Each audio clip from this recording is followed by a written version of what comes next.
One plus का नया 13S finally आ चुका है मेरे दोस्तों। इसके अंदर वन प्लस का अभी तक का सबसे छोटा डिवाइस है। एक नया AI बटन लगा रखा है, काफी कूल से एनिमेशन के साथ। अलर्ट स्लाइडर फाइनली जा चुका है। इतने सालों बाद ये वापस वन प्लस का एक फ्लैगशिप किलर स्मार्टफोन लॉन्च करा गया है। पर ऑफ कोर्स भाई कुछ चीजें इसमें भी मिसिंग है। कोई IP रेटिंग नहीं है। इस प्राइस पॉइंट के फोन पे पानी वानी में डाल के अंडर वाटर फोटोग्राफी हो जाती है उनसे। और इसका नाम देखो वन प्लस 13S। एस का मतलब सोना नहीं, स्वैग भी नहीं, श्लोक भी बिल्कुल नहीं है। इसका मतलब शॉर्ट है। आप लोगों को याद होगा वन प्लस की T सीरीज आती, उसमें गाना अलग नहीं बजता था। वन प्लस की जो T सीरीज थी बेसिकली एक मिड साइकिल एक अपग्रेड करा जाता था। जैसे 70 आता था, 80 आता था। जो अपनी नॉर्मल सीरीज होती है उसमें थोड़ा सा मसाला साला डाल के थोड़ा सा महंगी सीरीज ऐड करी जाती थी। इसमें कुछ क्रेजी करते थे। या तो आपको एकदम ही एक्सट्रीम फास्ट चार्जिंग देते थे, या फिर ऐसे गाड़ी के साथ कोलैब करके कुछ स्पेशल एडिशन निकलता था। अलग अलग तरह की चीजें होती थी। बट ये जो ब्रांड न्यू S सीरीज है ये उल्टी है। ये T सीरीज महंगी आती थी, S सीरीज सस्ती है। अब मुझे कुछ लोगों को शायद याद होगा भाई वन प्लस ना फ्लैगशिप किलर हुआ करता था। यहाँ पे ऐसे फोन बनते थे जो फ्लैगशिप को किल करने के लिए बनाए जाते थे। फिर एक टाइम है फ्लैगशिप किलर से कब फ्लैगशिप बन के पता ही नहीं। मैं पर्सनली काफी एक्साइटेड हूँ। वैसे डब्बा अगर आप देखो नॉर्मल जो वन प्लस 13 उसके डब्बे से काफी डिफरेंट है। तेरा ऐसे देखो टेढ़ा सा लिखा, फ्रंट में एक केस रखा हुआ है। ओहो, अगर मैं वन प्लस छुपा दूं किस फोन का कवर है भाई? बहुत मुश्किल है, कैसे नहीं कर पा रहा मैं। रोहन भाई किसका कवर? ये तो IPS लेवल का सवाल है। पहली बार देख रहा हूँ मैं भी ऐसा केस। 80 वॉट का charger, type A to type C cable, एक सेमी इजेक्टर पिन थी जो हमने घुमा दी। ये है दोस्तों वन प्लस का नया 13S। भाई ये फोन अलग सा और सेम सा एक बार में कैसे लग सकता है मुझे कोई आइडिया नहीं। देखो अगर मैं ऐसे रखूं तो आईफोन 16 जैसी थोड़ी थोड़ी वाइब देगा। बट अगर मैं ऐसे नॉर्मली रखूं तो जो नॉर्मल आईफोन का स्क्वायर कटआउट होता है वैसी वाइब भी ये देता है। और हाथ मेरे को बता, अगर मैं आंख बंद करके किसी को पकड़ा दूं हाथ में और वो कैमरा बम्प ना टच कर पाए तो भाई वो चकमा खा जाएगा। फिर वही बार चक्कर क्या है, हाथ में एक फोन पकड़ा रहा हूँ, ठीक है, गेस करिए वो मैं कैमरा बम्प नहीं छूंगा। बटन देख सकता है राइट लेफ्ट आईफोन भाई। देखा चकमा खा गया ना भाई। देखा मुझे पता था। एक फोन पकड़ा हो तो गेस करना है कौन सा फोन है। कैमरा बम्प नहीं छूना, बाकी बटन छू सकते हैं। आंखें बंद करनी है तो नीचे से खोल के देख रहा है। नहीं देख रहा। अरे भाई तो पलट के क्यों देख रहा है? ऐसे देखना आईफोन। ये भाई देख एक्टिंग कितनी बढ़िया कर रहा है। देख रहा था साइड से देख रहा था, पता है इसको कौन सा फोन है। रोहन भाई सॉरी, आपके साथ नहीं करेंगे। सारा मेहनत बेकार गया भाई। क्योंकि जो फॉर्म फैक्टर है ना, इस टाइप का फॉर्म फैक्टर और किसी फोन में आता नहीं है। और जो वाइब है वो भी काफी प्यारी सी है। पूरा साइड से एक मेटल का फ्रेम है, राइट साइड पे power volume button, left side पे ये एक सिंगल बटन जो आईफोन के अंदर वो एक्शन बटन बोलते हैं, बट इसके अंदर AI बटन। इसका नाम दे रखा है AI की। AI बटन नहीं है, AI की है बटन बट की। कंफ्यूजिंग है यार। AI की बटन है या फिर AI की बटन है। वाह क्या जोक मारते हैं यार। वन प्लस ने इस फॉर्म फैक्टर का मतलब छोटा एक स्मार्टफोन इससे पहले कभी नहीं बनाया। मतलब एक बनाया था वन प्लस X। मैं एकदम ऑनेस्ट बताऊं, जिन लोगों ने लिया था उनको बहुत पसंद आया था बट बिका ज्यादा नहीं। जैसे आसूस ने भी भाई ज़ेनफोन ट्राई करा 5.9 इंचेस के अराउंड का। मतलब ऐसा नहीं है कि लोगों को पसंद नहीं आता। जो लोग खरीदते हैं उनको बहुत पसंद है इस कॉम्पैक्ट फॉर्म फैक्टर के फोन। बड़े से कम लोग होते हैं जिनको ये फॉर्म फैक्टर पसंद आता। बट ये जो फॉर्म फैक्टर है ना ये बहुत ज्यादा छोटा नहीं है। जैसे मेरा अंगूठा देखो ना, इसको मैं छोटा नहीं बोलूंगा, इसको मैं कंफर्टेबल बोलूंगा। नॉर्मली जो फोन होते हैं वो थोड़े से बड़े ज्यादा होते हैं। जैसे अगर मैं एक हाथ से पकड़ रहा हूँ तो फोन के 3 कॉर्नर्स आराम से टच कर सकता हूँ। 6.8 इंचेस 6.9 इंचेस के फोन होते हैं उसमें आप बस नीचे वाले ही कॉर्नर्स टच कर सकते हो, उसमें बड़ी दिक्कत आती है। इसके डिस्प्ले का साइज है 6.3 इंचेस है। आईफोन की भी मिनी सीरीज आती थी जो बंद हो गई है, उसमें 6 इंच के नीचे के फोन होते वो ज्यादा छोटे होते थे। वेट बैलेंस भी सही है, एक उंगली का बैलेंस करो हो जाता है। पूरे एक मैट फिनिश वाला बैक साइड में ग्लास है। ये जो ऊपर कैमरे का बम्प सा है ये पूरा एल्यूमिनियम का है। एल्यूमिनियम में उसका हल्का सा एक अलग सा टेक्सचर है एंड जो ग्लास है वो थोड़ा सा डिफरेंट स्मूथ सी फील दे रहा है। बट मेरे दोस्तों एक चीज को हमको फाइनली टाटा बाय बाय बोलना पड़ेगा, अलर्ट स्लाइडर। अब बस AI काम करेगा। हम 2 सेकंड का मौन रख लेते हैं अलर्ट स्लाइडर के लिए जो हमारे साथ हुआ करता था।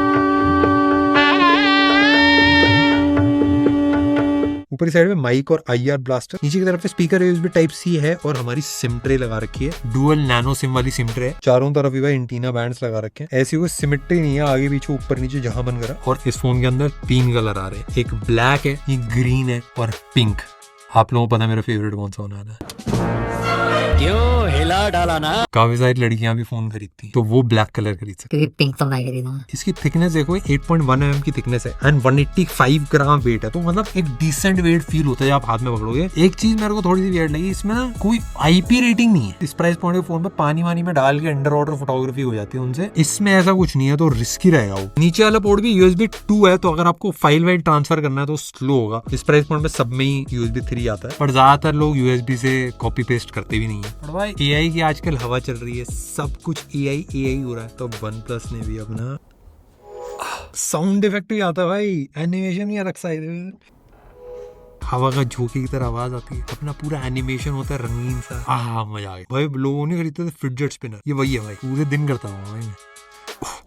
जो सबसे पहली चीज जो मैंने नोटिस करी ना इसको ऑन करने में, वो है इसके वॉलपेपर। ये तो ये ना बुलबुले अगर आप नोटिस करो एकदम ऐसे कोने में जाते हैं और वो स्लाइड से ऐसा एज सा छोड़ते हैं, बड़ा प्यारा सा लगता है। बट ये जो बटन है साइड में, इसको आप कस्टमाइज कर सकते हो, इसको प्लस की बोल रहे हैं, ये काफी प्यारा सा एनिमेशन मिलता है एंड इसमें आप इसको अलग अलग चीजों के लिए सेट कर सकते हो। एक सेव टू माइंड स्पेस है, फिर एक रिंग साउंड वाइब्रेशन वाला है, फिर एक डू नॉट डिस्टर्ब कैमरा, और कैमरे में भी फोटो की जगह आप चाहो तो इसको डायरेक्ट वीडियो मोड पे सेट कर, डायरेक्ट रिकॉर्डिंग स्टार्ट कर सकता हूँ। फिर उसके बाद ये टॉर्च है, रिकॉर्डर है, रिकॉर्डर भी सही है भाई, ऐसे अपना सेट कर दिया इसको, तो ऐसे पड़ा हुआ है, ऐसे दबाया, रिकॉर्डिंग चालू, अब मैं आपको रिकॉर्ड कर रहा हूँ। एक सेव टू माइंड स्पेस है, इसमें बेसिकली होता क्या है, सब्जी के रेट जो है इसमें लिखे हैं, सेव कर लिए, अभी एनालाइज करता है ऊपर सब्जी के रेट एंड वो सेव कर लेगा, एनालाइजिंग एडेड, ये आर्टिकल इसने ऐड कर दिए माइंड स्पेस में। ऐसे बहुत सारे आर्टिकल्स और जो चीजें हैं जैसे फोन का ओवरव्यू है, ये सब इसने सेव करके रखे हैं। अब मैं समझ लो इसकी AI से अगर कुछ भी पूछता हूँ, when do I have go to London May 16, 2023 at 6:30 2023 भाई ने गलत लिख दिया, और ये पैसेंजर नेम इसने लिख दिया जॉन स्मिथ। ये इसलिए ऐसा लिखा है क्योंकि मैंने इंटरनेट से एक इमेज निकाल ली थी रैंडम बोर्डिंग पास। तो बहुत ही एक सीमलेस सा इंटीग्रेशन है भाई AI के साथ में, एंड सारी चीजें भाई सर्च मेन्यू से ही डायरेक्टली आप ढूंढ सकते हो। तो ये एक तरीके का स्मार्ट स्क्रीनशॉट है जिसमें सारा AI की मेमोरी के अंदर सेव हो जाता है। वो ऑफकोर्स स्क्रीनशॉट्स की तरह भी आप देख सकते हो, बट उसको आप सर्च भी कर सकते हो बाद में। मैंने पर्सनली जितना यूज करा इसको, स्क्रीनशॉट से ज्यादा इस AI बटन का मैं यूज कर रहा हूँ, क्योंकि ये ज्यादा काम आता है, सर्च कर सकता हूँ, AI में भी सेव हो जाता है, एक्चुअल यूजफुल आंसर्स भी मिलते हैं। बस मेरे को एक चीज थोड़ी सी वियर्ड लगी, हर चीज को कैलेंडर में ऐड कर, जिम की वर्कआउट लिस्ट उसको दो, वो कैलेंडर में ऐड कर देगा। आपने फ्लाइट सेट करी है, वो भी कैलेंडर में ऐड कर देगा। ये रवि गुप्ता की स्टैंड अप वाले पेज पे जाऊंगा तो वह इसको भी ऐड कर देगा। गूगल मैप्स मैंने खोला तो उसको भी रिमाइंडर में ऐड कर दिया। मैंने इसको सब्जी की लिस्ट की फोटो दी, उसको इसने ना रिमाइंडर में ना टू डू लिस्ट में ऐड करा, तो वो थोड़ा सा मेरे को मिस आउट लगा। जैसे वर्कआउट को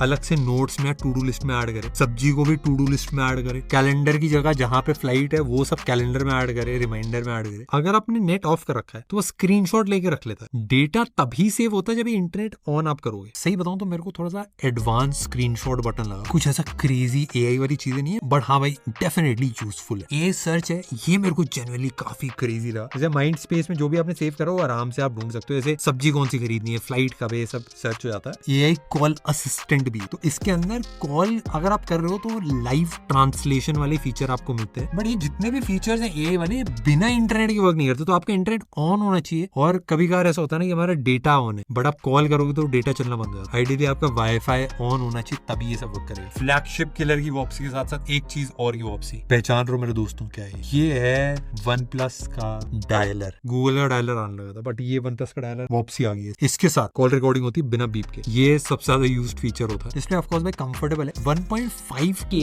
120 hertz and LTPO flat display, तो क्योंकि छोटा फॉर्म फैक्टर है एंड उसमें एक काफी हाई रेजोल्यूशन डिस्प्ले है, तो आप अगर इसको देखोगे तो आपको पास से बिल्कुल भी पिक्सल्स नहीं दिखेंगे। अगर आप एक्चुअली फोन देखो तो कुछ प्री इंस्टॉल्ड एप्स मिलते हैं, नेटफ्लिक्स है, ऐप मार्केट आपको मिलता है, और of course aqua touch add कर रखा है। बट मेरे दोस्तों एक चीज आप ध्यान में रहे, IP रेटिंग नहीं है, तो एक्वा टच के नाम पे अगर आपने कहीं शावर में आप ले गए तो स्क्रीन चलती रहेगी, फोन चलना बंद हो जाएगा। भाई हमने स्पीकर टेस्ट के लिए खोल लिया, ये हमारा अनरिलीज्ड गाना है।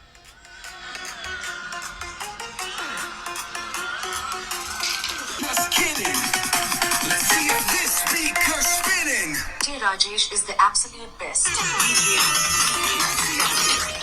वो एक छोटे फोन के हिसाब से डिसेंट है स्पीकर, बहुत ज्यादा क्रेजी लाउड भी नहीं है, बहुत ज्यादा छोटी छोटी आवाज भी नहीं है। डुअल स्पीकर ऊपर नीचे से आती है, नीचे वाले स्पीकर में ज्यादा आवाज आती है। जब भी फोन छोटा करा जाता है ना, एक दो दिक्कतें होती है। एक तो स्पीकर क्योंकि छोटे लगते हैं, प्लस कैमरे के लिए जगह नहीं होती, और तीसरी चीज जिसके लिए जगह नहीं होती वो है बैटरी। इस फोन के अंदर वो दिक्कत नहीं है, इसके अंदर 5800 mAh बैटरी है। ये मेरे ख्याल से किसी भी ऐसे कॉम्पैक्ट या फिर इस टाइप के फॉर्म फैक्टर में बेस्ट बैटरी लाइफ मैं इसको बोल सकता हूँ। स्नैपड्रैगन 8 एलीट है, जो परफॉर्मेंस के मामले में फ्लैगशिप किलर तो फ्लैगशिप फोन ही है। स्मूथ पे 90 FPS पे BGMI चलती है। भाई हमने गेम चला ली है, सेटिंग क्या है, एक्सट्रीम प्लस 90 FPS पे चल रही है, और अल्ट्रा HDR पे भी अल्ट्रा पे चलती है। स्मूथ पे एक्सट्रीम प्लस पे खेलेंगे। हमने गेम में चला लिया एकदम, हम हैकर की तरह खेलेंगे भाई।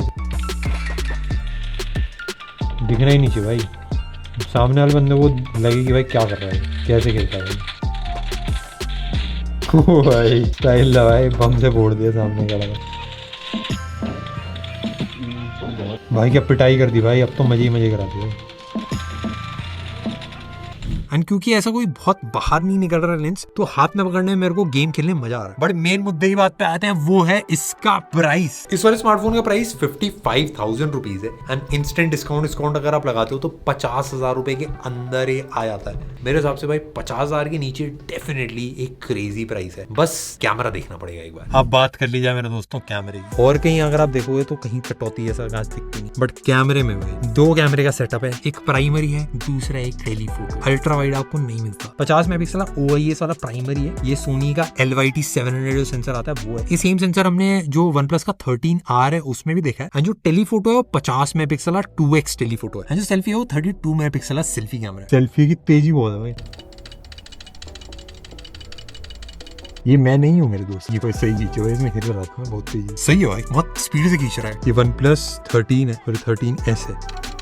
ये वाला ज्यादा खींच रहा है, राइट साइड वाला ज्यादा तेज है भाई। एक फोटो ज्यादा खींची, और ये हर बार सेम होता है। मल्टीपल फोटोज खींची, सेल्फी अलग अलग टाइप की खींची। लाइट अगर कम होती है तो थोड़ी सी वॉश्ड आउट सेल्फी आती है, थोड़ा सा डिटेल कम रहती है। बट इन जनरल अगर आपकी लाइट डिसेंट भी है तो आपकी फोटो सॉलिड आएंगी। बट मेरे दोस्तों पीछे का सीन अलग है।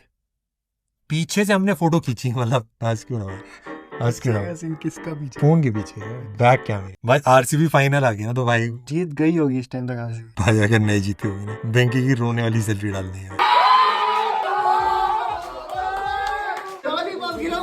18 साल बाद भाई बेंकी भाई हमने कितने मैच देखे, कितने मैच हम हारे भाई, हारते हुए देखा है। आज ही वो दिन था मेरे दोस्तों।